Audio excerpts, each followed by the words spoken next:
I know we were prioritizing electricity because we didn't want to freeze. But if I could right now, I would prioritize shelter.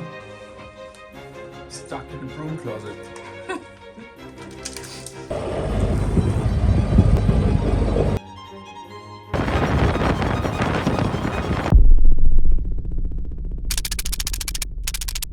Call me naive or blame it on our lack of experience, but having a stranger rescue us on an almost uninhabited island somewhere in the middle of nowhere of Sweden, that was definitely not on my bingo card for a journey from the Arctic to Africa. Wow, Nico, there's a dolphin.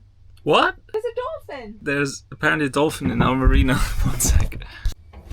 It's just there, next to the pillars. Attention, il y a un dauphin. Oh wow, it just followed these people. What's it doing? Il aime votre bateau. Wow! We put this whole tent up here so we have a bit more shade. Stina is reading a book that she found in a used bookshop here. Matt Haig, Midnight Library. And then this dolphin just appeared out of nowhere. And suddenly a dolphin spawned. But it seems like now it's gone. Okay. that was crazy. Dolphin is gone now. Managed to find its way out again. And you might see how it's a bit strange editing a video where we're caught in a snowstorm when we're literally here with dolphins in a marina somewhere in the sun. But yeah, back to our story. We were gonna sail from Karlskrona to Simrishamn across the Bay of Hanö. And we knew it was a pretty long journey. And the weather didn't look perfect, but pretty calm.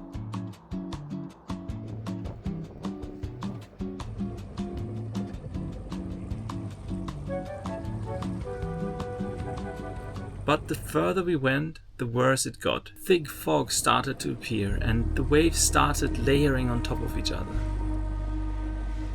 You know, the problem with the Baltic Sea is not big waves. It is the fact that the waves are extremely short. There is almost no distance, and so they're just splashing relentlessly against your hull. And if they're coming from the side, it means that the boat is just constantly rolling. What we didn't know was that putting up a sail actually stabilizes the boat.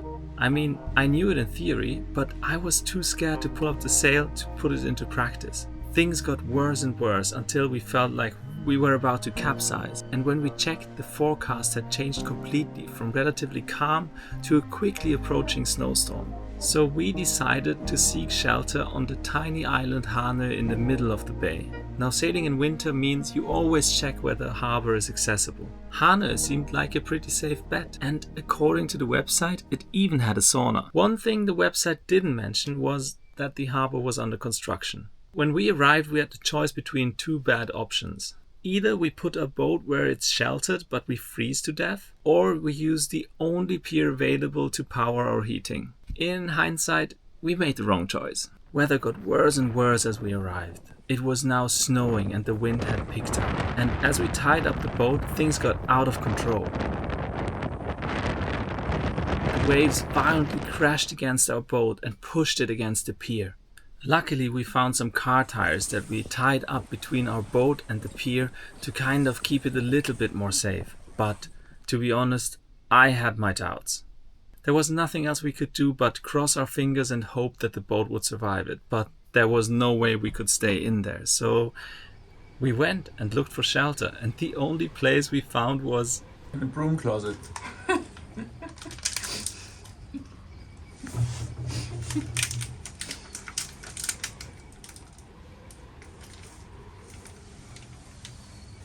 Then we relocated to the only other room that was open in winter, a toilet.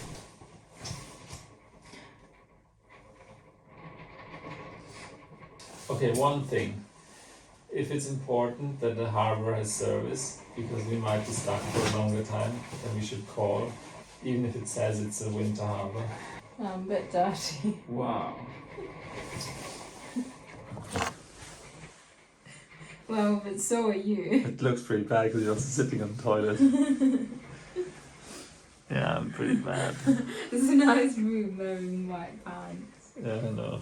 It was a smart move. But at some point there was like a point of no return where I realistically couldn't change it anymore. The other thing is, I know we were prioritizing electricity because we didn't want to freeze. But if I could right now, I would prioritize shelter. And we were just talking about what had happened when suddenly something unexpected happened. Okay, so we're not on a boat. Evidently. Last night was, I think, the craziest night that we have experienced together. Or does anything come close? No, I think that was crazy. Yeah. Wild. Yeah. At some point yesterday in the afternoon, we just started prepping the boat for a rough night, and the rough night came.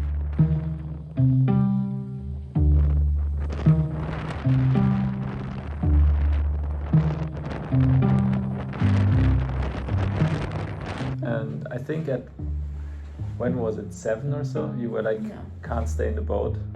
So we took all our stuff, like the most valuable things, because we were like not sure if the boat will survive this, and a mattress, and brought it all into a toilet, which at least was quite spacious, and no one was gonna come anyways.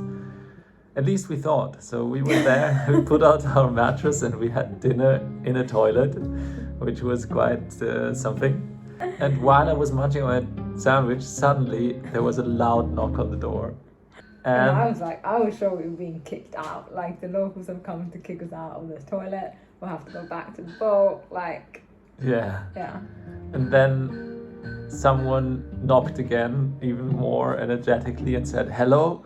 And it was kind of this forceful hello. We were like, this is not good. Either someone really needs to go to the toilet, or we're going to get kicked out. And then just kind of chewed down, swallowed, said one moment, opened the door, and out there stood this guy with like a huge beard, and he looked like a proper, I don't know, actually like a proper seaman, like sailor, I would say. Turns out his name was Kjell, and he's the youngest person actually living on the island at, what was it, 70?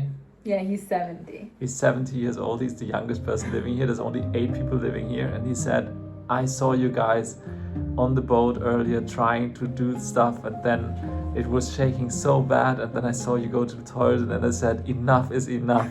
I can't let 2 strangers come to my island and sleep on a toilet, in a toilet. Yeah, he was like, we're civilized people on this island. Like, yeah. So Kjell, the absolute local legend, took us to his house and just gave us his guest apartment, said stay as long as you need. And now it's the day after, and we had an actual shower. We ate on a table. We slept in a bed for the first time in, I don't know, a month or more. Not the shower part. Yeah, now we'll see. We hope that we'll be able to make it to Simrishamn and get a good weather window. Yeah, we're waiting for that to calm down a little bit, but it's probably going to be a bit of a night sail for us. Yeah, I think it's just the weather now is going to be a bit crazy for the next few days as well. Yeah. And the boat is so exposed. Anything else? No, this one is real happy to have a home to run around in again. Yeah. Okay. Well, see you later. Now it's time to leave.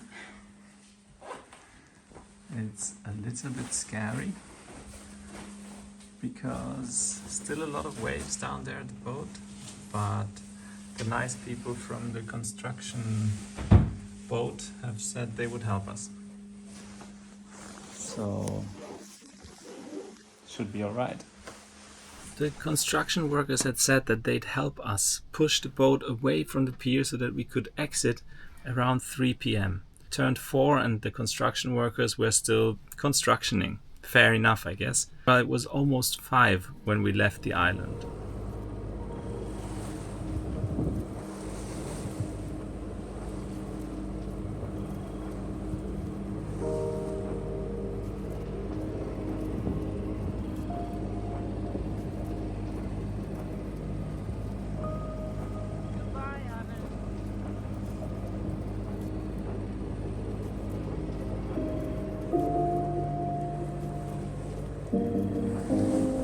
We briefly enjoyed a beautiful sunset, but then in the complete darkness the snowstorm came back. There was no way we were gonna make it all the way to Simrishamn. So I checked out the charts and found a little river inlet that led to a city called Åhus, and it was only 2 hours away. 2 terrifying hours. When we finally arrived in the inlet, we were freezing and cold and wet. We couldn't even think about filming anything. This was one of the experiences that made us order an action cam the next day that we could strap around our neck and document everything, even the terrifying moments. So in future episodes, we will have a lot more footage of these kind of things. We were glad that we made it somewhere, almost safe, but when we saw ice floating next to us on the river, we knew that our adventure from the Arctic to Africa had just turned into an expedition. We arrived cold and exhausted in the birth town of Absolut Vodka. This is the factory, by the way. Apparently, Åhus is the home of Absolut Vodka. Who would have thought? Our boat is just over there. So that's where we're gonna go now. Luckily, there was an electrical outlet on the pier, so we turned on our heaters, crawled under the blanket and slept for 16 hours straight. I never thought I'd experience anything like this, but in the next few months we would experience so many more adventures that we had never even dreamed of. Inside an active military shooting practice area.